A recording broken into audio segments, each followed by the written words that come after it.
I think about wood, I think about trees. And if I think about a tree, I can look at a tree and see it as an object. But I very much like to think about trees as processes. You have seed and you have sprout, and you have a tree and then you have compost.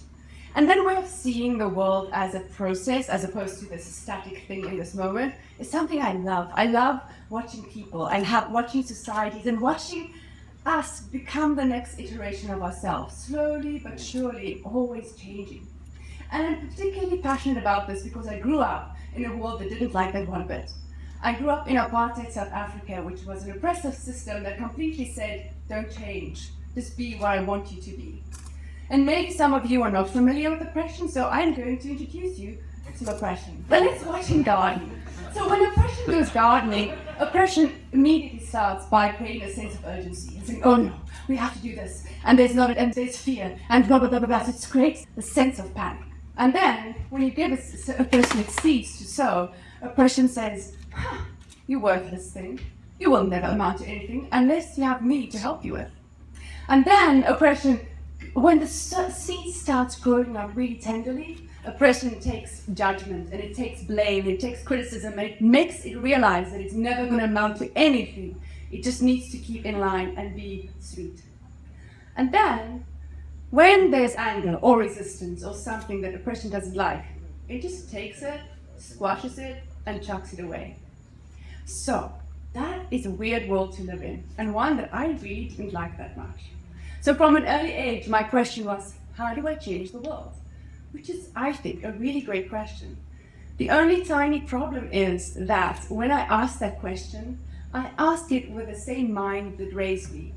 If you were bred in an oppressive system, that culture also lives inside you. And for me, that's a very difficult thing. And I see that in myself and in many people that I work with that wants to really bring a better future into the world, but we have inherited the blunt tools of oppression. And I'm really tired of that. I'm so tired of having this constant sense of urgency and fear that does not allow us to access our creative powers. And I'm tired of the sense of distrust, of judging someone by their history and not by their potential.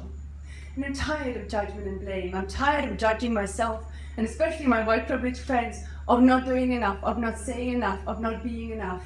That just creates distance. And I'm tired of this mindset that we are somehow disposable, and you are somehow other, and somehow we're allowed to break each other down.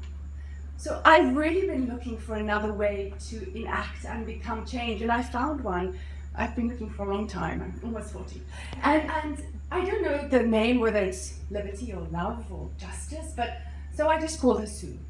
So when Sue goes gardening, Sue starts off with making a space of joy and acceptance and abundance, and she creates a space where everyone's welcome. And when you give Sue her materials, she's like, wow, look at this, look at you. Who might you become? What potential is living in you? And then she takes care when she plants you, and she's there to support. She says, I know this is tough, these rocks are hard, the sun is bright, but you know what? I'm here, I'm gonna give you water, I'm gonna give you food, you're gonna be okay. And then when something doesn't go down in the garden, she's like, we're not standing for this. And she's willing to engage in conversations, even if it means that she needs to change herself.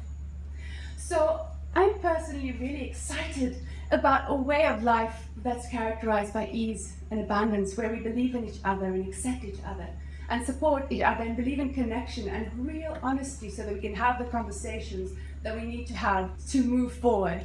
And I'm very aware that inside myself and inside this world, both these possibilities exist. I can choose to oppress myself or you and to conform to my worldview, but I can also partner with life and enact and participate with the creative change that is happening.